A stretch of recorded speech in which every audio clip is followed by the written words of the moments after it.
Hello my friends, welcome back to the channel Ashish sir. आज के इस वीडियो में हम बात करने वाले हैं most important question for Maharashtra board examination 2023। और आज का हमारा सब्जेक्ट होने वाला है सेक्रेटरियल प्रैक्टिस, जो है हमारा 12th स्टैंडर्ड कॉमर्स का। अब सभी स्टूडेंट्स को पता है कि एसपी इकलौता ऐसा इंपॉर्टेंट सब्जेक्ट है जो ऑप्शनल सब्जेक्ट है, यानी किसी स्टूडेंट्स को मैथ्स होगा तो किसी को क्या होगा, एसपी होगा। और एज कंपेयर टू मैथ्स के कंपैरिजन में एसपी में पास होना बहुत ज्यादा आसान है। क्यों? क्योंकि उसके लिए आपको सिर्फ लिमिटेड चैप्टर्स को पढ़ना होता है। आपने इसके पहले 2 वीडियोस में मोस्ट इंपॉर्टेंट क्वेश्चंस को बहुत अच्छा प्रतिसाद दिया, बहुत अच्छा रिस्पांस दिया, उसके लिए आप सबका तहे दिल से शुक्रिया था। और आप लोगों ने बहुत ही ज्यादा लोगों तक शेयर भी किया है। बहुत सारे स्टूडेंट्स मुझे पर्सनली टेलीग्राम पर कह, सर आपका लिंक है ना हमारे को आपने कॉलेज के ग्रुप में भी मिला। अच्छा लगता है कि जब हम इतनी मेहनत करते हैं और आप लोग उन चीज़ों को शेयर करते हैं। उम्मीद करता हूँ कि ये वीडियो भी आप शेयर करोगे। तो अगर आप एसपी के स्टूडेंट्स हो तो आप सभी को 3 से 4 चीज़ें ज़्यादा जरूरी समझनी है। सबसे पहले, what is a chapter paper pattern wise.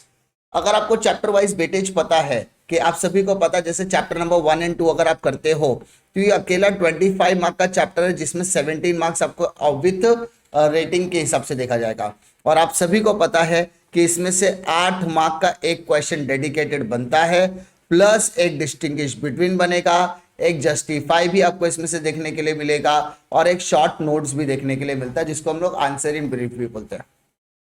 अब ये बहुत मामूली बात नहीं है कि एक चैप्टर यानी 2 चैप्टर्स पढ़ के अगर आप 25 मार्क का क्वेश्चन अगर उसमें से पूछा जाता है, जिसमें से लिमिटेड क्वेश्चन ही आपको पढ़ने हैं, तो बहुत अच्छी, ये बहुत ही आपके लिए गोल्डन अपॉर्चुनिटी साबित हो सकती है चैप्टर नंबर 1 और 2। जिसमें से मैं बोलूंगा चैप्टर नंबर 2 के अंदर types of preference share, types of debentures या equity shares, preference shares, shares and debenture के ये टोटल 6 क्वेश्चंस अगर आप अच्छे तरीके से करते हो तो 8 मार्क का एक क्वेश्चन आपको डेडिकेटेड मिलने वाला चैप्टर नंबर 2 से। उसके अलावा chapter number 1 and chapter number 2 का एक एक डिस्टिंग्विश भी आपको एग्जामिनेशन में देखने के लिए मिलेगा। यह हर एसपी के टीचर आपको बताने की कोशिश करते हैं। अगर आपने एसपी में कुछ नहीं पढ़ा तो आप लिमिटेड चैप्टर्स पढ़ के भी बहुत अच्छे मार्क्स को स्कोर कर सकते हैं। फिर बात करते हैं कैपिटल रेजिंग की। कैपिटल रेजिंग के अंदर आपको 3 चैप्टर देखने के लिए मिलेंगे। एक तो आपको इश्यू ऑफ शेयर्स का चैप्टर देखने के लिए मिलता है, फिर एक डिबेंचर का चैप्टर देखने के लिए मिलता है, एंड एक डिपॉजिट का डेडिकेटेड चैप्टर देखने के लिए मिलते हैं। ये 3 चैप्टर मिलाकर टोटल आपको 35 मार्क का वेटेज होता है, जिसमें ज्यादातर टाइप पर पूछा जाता है आपका प्रोसीजर या प्रोविजन। अगर मैं बात करूं डिबेंचर तो provision of issue of debenture, provision of issue of shares, provision of issue of deposit या प्रोसीजर, ऐसे टाइप के क्वेश्चंस इन 3 चैप्टर्स में से पूछे जाते हैं। फिर बात करते हैं सेक्रेटरी कॉरेस्पॉन्डेंट, जहां पर आपको लेटर्स देखने के मिलते हैं। एक लेटर आपको शेयर से रिलेटेड पूछा जाएगा, एक डिबेंचर से रिलेटेड और एक डिपॉजिट से रिलेटेड। और एक 100% है, 100% है कि आपको लेटर जरूर पूछा ही जाएगा। फिर चैप्टर नंबर 9 आपका डिपॉजिटरी सिस्टम का, जिसमें आपको डीमटेरियलाइजेशन रीमटेरियलाइजेशन का कॉन्सेप्ट बहुत अच्छी तरीके से देखने के लिए मिलेगा। फिर पेमेंट ऑफ इंटरेस्ट चैप्टर जो है वो 13 मार्क का चैप्टर है, जिसमें से 9 मार्क का आपको पूछा जाता ही है। 13 मार्क के क्वेश्चन आपको क्वेश्चन आस्क्ड होते हैं। और लास्ट जो होगा चैप्टर नंबर 11 12 वो 10 मार्क का चैप्टर विद ऑप्शन के साथ देखने के मिलेगा 14 मार्क, यानी 14 में से 10 मार्क आप लिख सकते हैं। तो अगर आपको एसपी में इसी तरीके से पास होना है तो सबसे पहले आप डिस्टिंग्विश कर लो, फिर उसके बाद लिमिटेड आपके डिस्टिंग्विश बिटवीन के बाद ऑब्जेक्टिव्स वगैरह कर लो। केस स्टडी अगर आप अच्छी तरीके से कर लो तो आप आसानी से पास हो जाओगे। उसके बाद चैप्टर नंबर 2 कर लो, जिसमें से एक 8 मार्क का क्वेश्चन 101% देखने के लिए आपको मिलेगा ही मिलेगा। बाय इतना तो मुझे गारंटीड विश्वास है कि आप लोग इतनी क्वेश्चंस करोगे। और मैंने हमेशा कहा है कि आप दुनिया के किसी भी कोने में किसी भी टीचर से अगर एसपी का इंपॉर्टेंस लोगे तो हर एसपी का इंपॉर्टेंस एक दूसरे से मैच करेगा ही करेगा, क्योंकि हर टीचर का एक्सपर्टाइज इतना हो चुका है सब्जेक्ट पढ़ाने में कि वो आपको जो क्वेश्चंस देंगे वो हर टीचर्स का, जो एक्सपीरियंस टीचर होते हैं उनके क्वेश्चंस हमेशा मैच करने ही वाले हैं। तीसरी इंपॉर्टेंट चीज, आपको कितने भी हम क्वेश्चंस करना अल्टीमेटली आपको ही है। तो अगर कल करे सो आज कर, आज करे सो अब, कल का कल को टालेगा तो काम करेगा कब।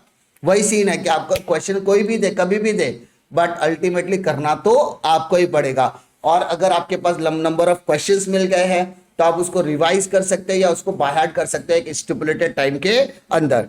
और जितने भी स्टूडेंट्स हैं उन सबसे दरख्वास्त करता हूं कि सबसे पहले आपको आपका पेपर पैटर्न अच्छी तरीके से पता होना चाहिए। पेपर पैटर्न में 20 मार्क का ऑब्जेक्टिव है, जैसा कि आप सभी को पता है। जिस तरीके का ओसी का पेपर पैटर्न है उसी तरीके का एसपी भी रेप्लिका होता है, जिसमें आपको 20 मार्क के ऑब्जेक्टिव्स में अगर आप 16, 17, 18, 19 तक लेकर जाते हैं, 20 में से 20 लेकर आते हैं, बहुत अच्छा ग्रेड माना जाता है ऑब्जेक्टिव्स में स्कोरिंग करने के लिए। उसके बाद डिफाइन द कॉन्सेप्ट में आपको पूरे 8 मार्क मिल सकते हैं अगर आपने अच्छी तरीके से चैप्टर्स को पढ़े हैं, और ये ज्यादातर जो क्वेश्चंस हो गए वो बेसिक क्वेश्चंस ही पूछे जाते हैं। फिर यहाँ पर आपको केस स्टडी और आपके सिचुएशन बेस्ड क्वेश्चन पूछे जाते हैं जो 6 मार्क के लिए आपके पास होते हैं, 3 में से आपको 2 करना होता है। फिर डिस्टिंग्विश बिटवीन, यहाँ पर एसपी में आपको पूरे मार्क्स दिए जाते हैं। कहाँ कहाँ पर? ऑब्जेक्टिव्स में, डिफाइन में, केस स्टडी में, डिस्टिंग्विश बिटवीन एंड जस्टिफिकेशन में। यहाँ पर आपको पूरे मार्क्स दिए जा सकते हैं। एंड जो क्वेश्चन नंबर 7 होगा वो आपका लेटर राइटिंग का चैप्टर क्वेश्चन होगा, जिसमें 3 में से आपको 2 लेटर लिखने पड़ेंगे। तो एसपी में स्कोर करना एज कंपेयर टू बाकी सब्जेक्ट से ज्यादा आसान है, लेकिन उसके लिए आपको एकदम सिस्टमैटिक तरीके से आंसर लिखना पड़ेगा। अगर मैं डिस्टिंग्विश की बात करूं, 4 मार्क का डिस्टिंग्विश है, तो मिनिमम कम से कम आप 5 to 6 पॉइंट्स तो लिखे, यानी 4 मार्क के क्वेश्चन के लिए, 4 मार्क्स के क्वेश्चन के लिए कम से कम आप 5 to 6 पॉइंट्स तो लिखे ही लिखे। और अगर मैं 8 मार्क की बात कर रहा हूं तो उसमें कम से कम 8 to 10 पॉइंट्स उसमें मेंशन होगा विथ मीनिंग और डेफिनेशन के साथ, तो ज्यादा बेटर होगा वो। बहुत सारे बच्चों में ऐसा देखा गया कि विदाउट मीनिंग वो लिखते हैं, बिल्कुल आपको मार्क्स कम मिलने वाले। जी हाँ, अगर आपने मीनिंग डेफिनेशन नहीं लिखा है तो आपको एज कंपेयर टू बाकी स्टूडेंट से कम मार्क्स मिल सकते हैं, क्योंकि आपने वहां पर एक इंपॉर्टेंट एस्पेक्ट को छोड़ दिया है।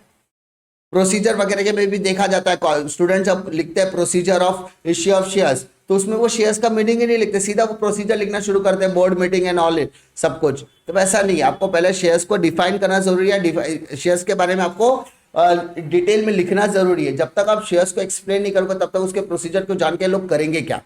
तो आपको कुछ तो मीनिंग एंड डेफिनेशन अच्छी तरीके से लिखना पड़ेगा। And it is applicable to all theory subject.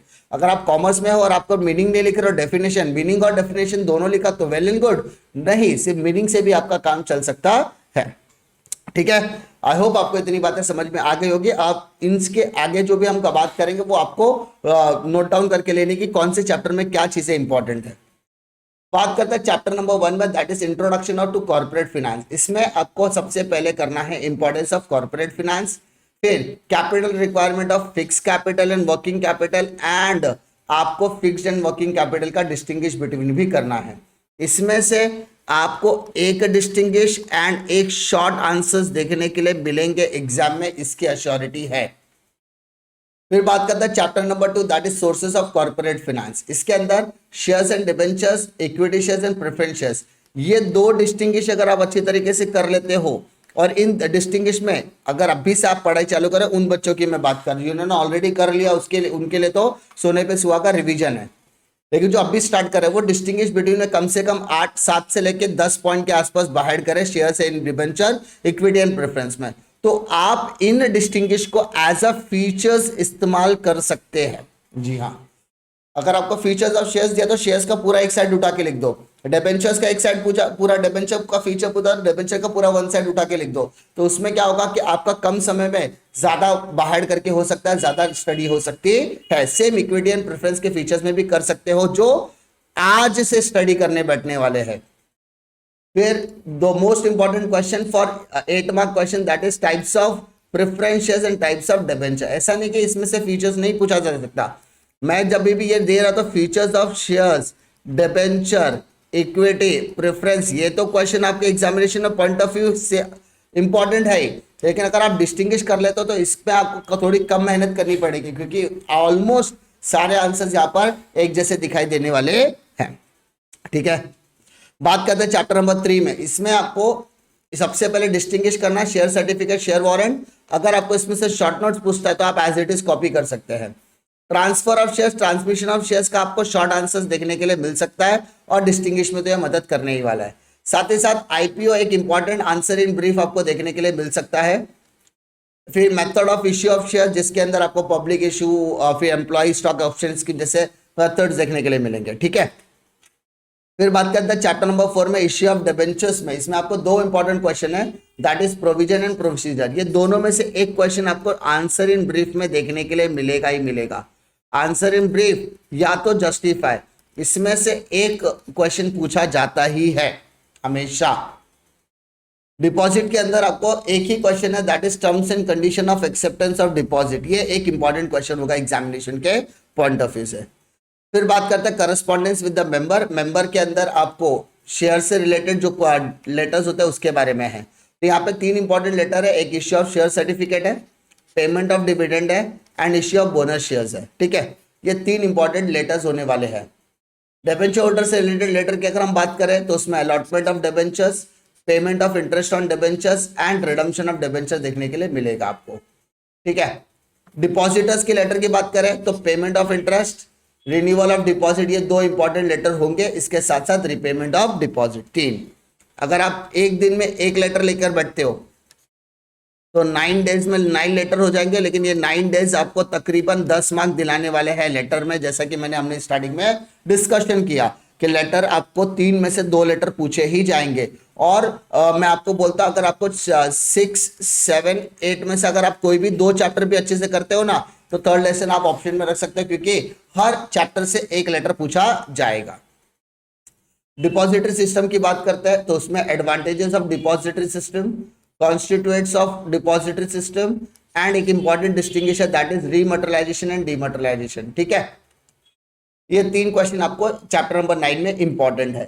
Chapter number 10 के अंदर आपको इंटरिम डिविडेंड, फाइनल डिविडेंड का डिस्टिंग्विश देखने के लिए मिलेगा, डिविडेंड एंड इंटरेस्ट का डिस्टिंग्विश इंपॉर्टेंट देखने के लिए मिलेगा।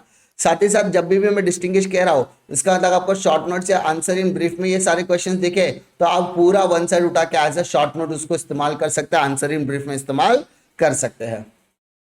फिर important question from examination point of view, legal provision for payment of dividend and same answer in brief के लिए अनक्लेम डिविडेंड बहुत बार क्वेश्चन पूछा गया है और ये बोर्ड का एक फेवरेट क्वेश्चन है।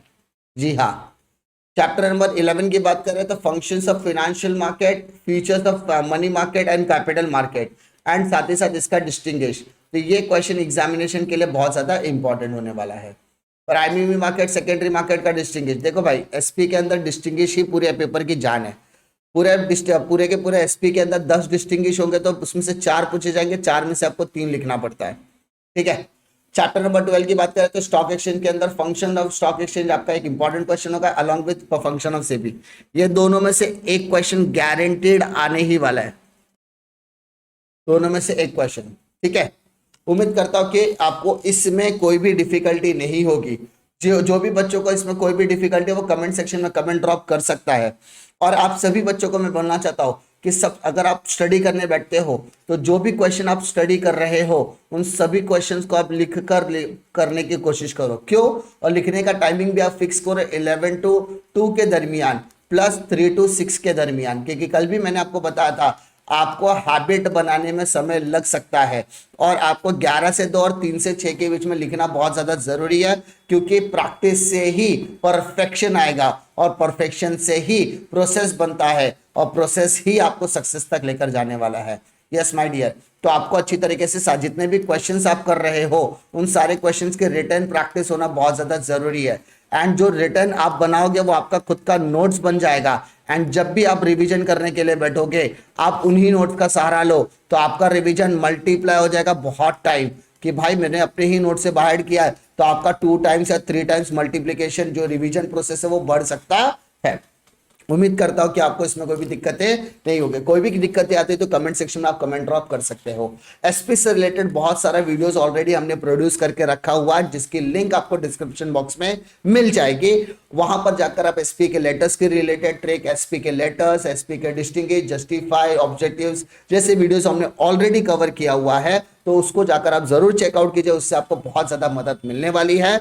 जैसे आपको वीडियो पसंद आता तो वीडियो को जरूर शेयर कीजिए, क्योंकि जैसे जैसे आप शेयर करते हो हमारी जो फैमिली है वो बहुत बड़ी होती जाती है, उससे रिस्पॉन्सिबिलिटी बढ़ जाती है और रिस्पॉन्सिबिलिटी में आपके लिए काम करने का जुनून बढ़ जाता है। उम्मीद करता हूं कि आपको वीडियो पसंद आएगा। वीडियो पसंद आता तो लाइक करो, दोस्तों में जरूर शेयर कीजिए। इसी तरीके की वीडियो के लिए चैनल पे बने रहे। मिलता हूं मैं आपको अगले वीडियो में एक और इंटरेस्टिंग कंटेंट वीडियो के साथ, तब तक के लिए जय हिंद।